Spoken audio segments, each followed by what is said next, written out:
อดฮอดเลยเด้อฮอดธนาคารแล้ว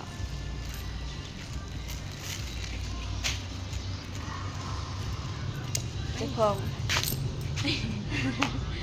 เข้าเลยบ่เขาเลยเลยจะจับกล่องไหนกล่องนั้น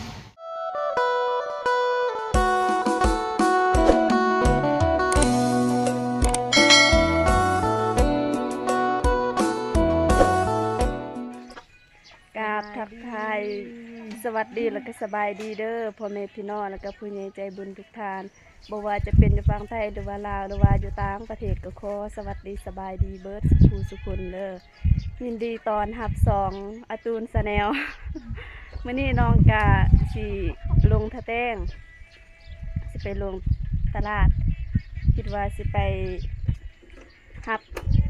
บัตร ATM แล้วก็คิดว่าสิไปฝากเงินที่ผู้ใหญ่ช่วยเหลือเนาะนี่แหละผู้ใหญ่ได้ช่วยเนาะให้ไปฝากนี่อำพร สบายดีเด้อ เดยเดยเอาไป จับ ไปเด้อ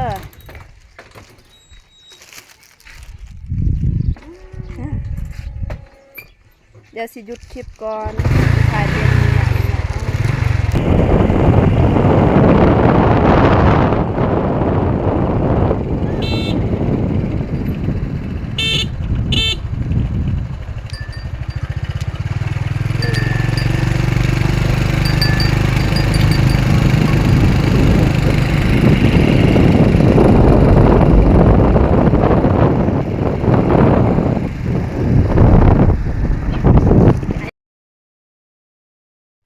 ฮอดฮอดเลยเด้อฮอดธนาคารแล้ว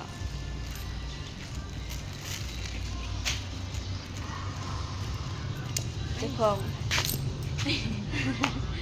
เข้าเลยบ่ เขาเลย เลย จะจับกล่องไหนกล่องนั้น ทางแล้วพอดีตอนโอนเงินเข้านั้นน้องบ่ได้ถ่ายคลิปเจ้าของเพิ่นบ่ให้ถ่าย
สบายดีเด้อ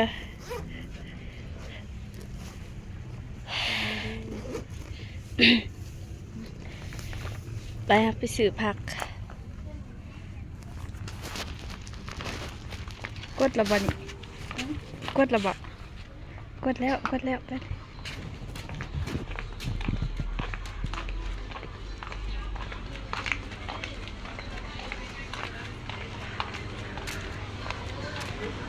เอาคือต่างกล่องแบบนี้ต่างแบบนี้บอกมีnhà của mà mi có phải tới lăng cái lăng cái gì chút đấy sư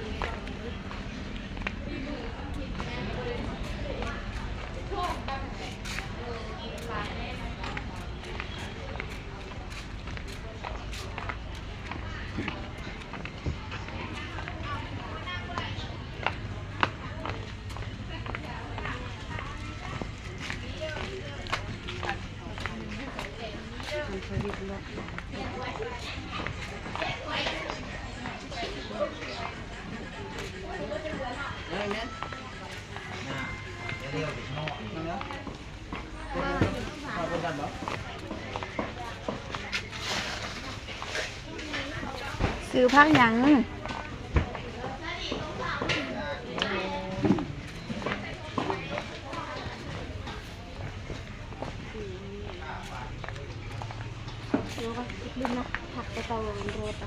ซื้อผักหยัง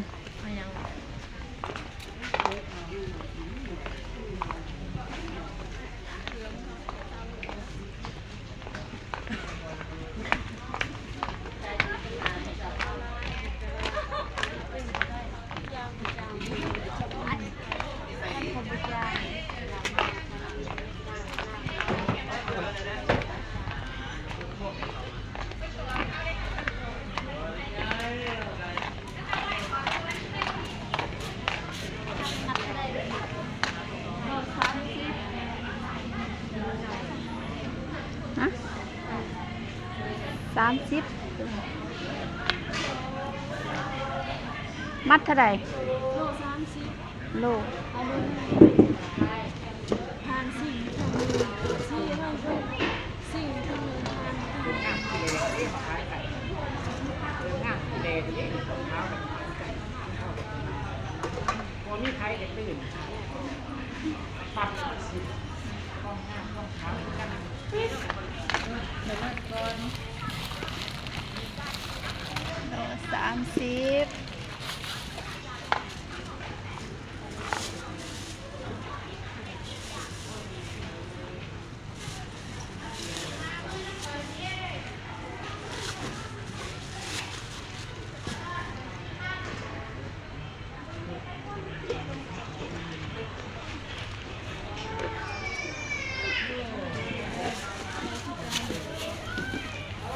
งามบ่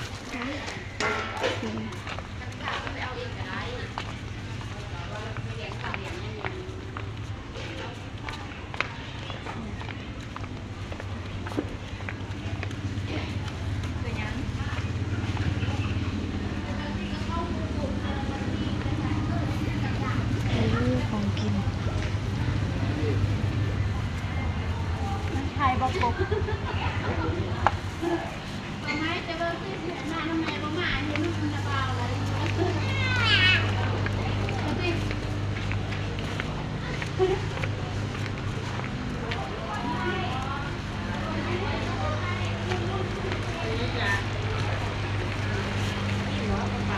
ทำใครเป็นโรคเหรอดูเท่าไหร่คิดว่ามีรูปชีวิตมีรูปอาขึ้นมาถ้าทั้งนามีดาวก็คืออธิบายบอกอธิบายว่าทั้งนาจริง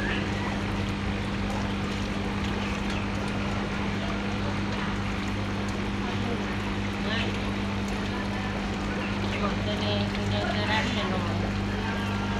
บอกเดนนั่นคืออะไร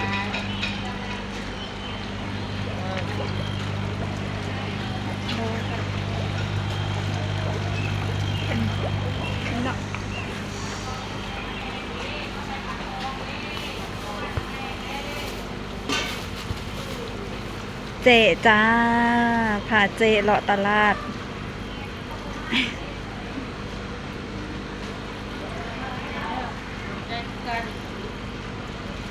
ซื้อปลาน้ำทองเอื่อยกินได้แต่ปลาน้ำทองโอเค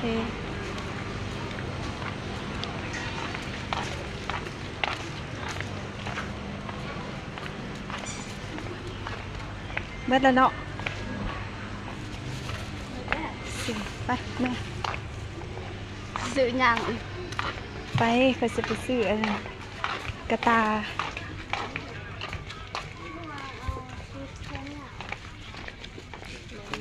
กระตาใส่เครื่องบอกโดยใส่ทั้งเครื่อง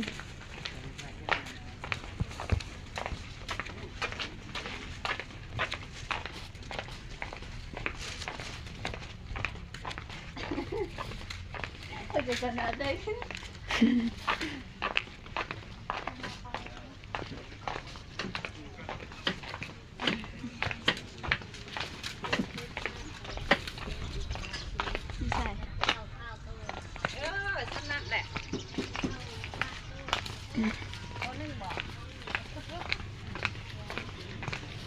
อันนี้จ้ามาทางนี้จ้าอันเด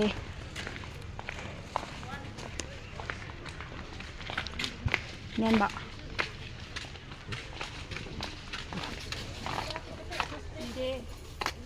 โอ้จะดีบ่เอาสีดำเอาสีฟ้าบ่มีเนาะไปหาสีฟ้า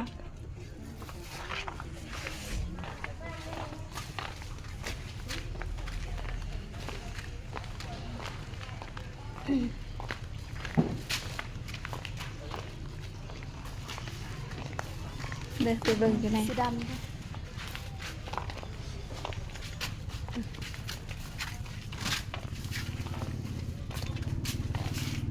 แต่แบบนี้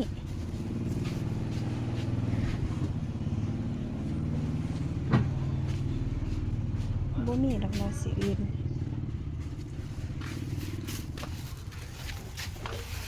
ไปเอาตะนานก็ได้ไงพูดมาซื้ออันยังตัวใหญ่ตัวหลังตัวใหญ่ตัวเอากระต่ายซื้อ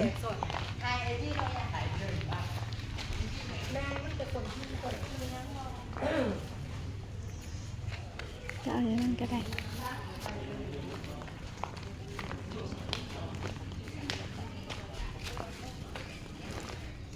มาไปใส่มาไม่แต่ขึ้นใหญ่แท้เอาตัวนี้เนาะอ้าวมาเบิ่งอัมพรเพิ่นซื้อกระตาใส่เครื่อง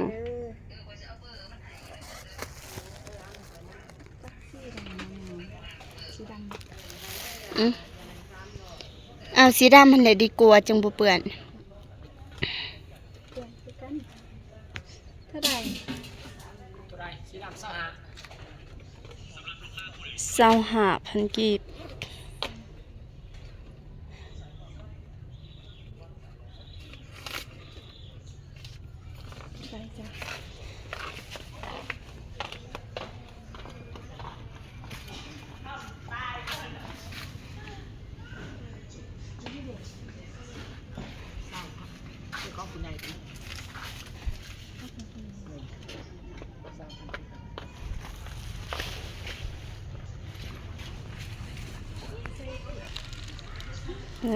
ซื้อแนวเกาะเครื่องอีก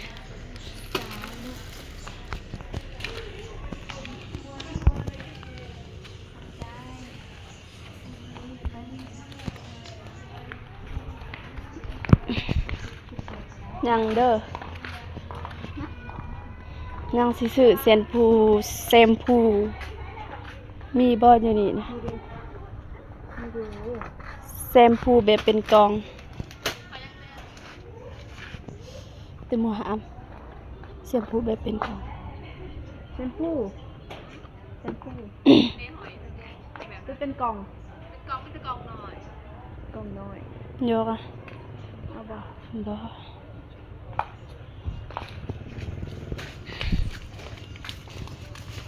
มีแต่ว่าสิมาซื้อแชมพูอยู่หันใกล้ๆนี่ซื้อให้เอื้อยพอดีตอนสิไปหั่นเอ้ยว่าแชมพูหมดแล้วแชมพูสระผมไป จับไม่ค่อยได้ เอ้า ใส่ก็ได้ ใส่ดับกันได้บ่ พูด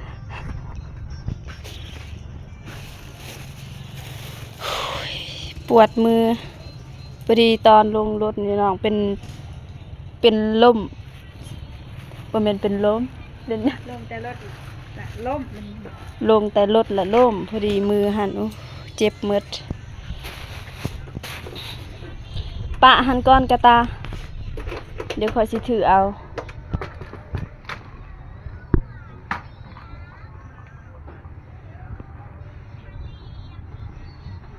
ตลาดทะแตง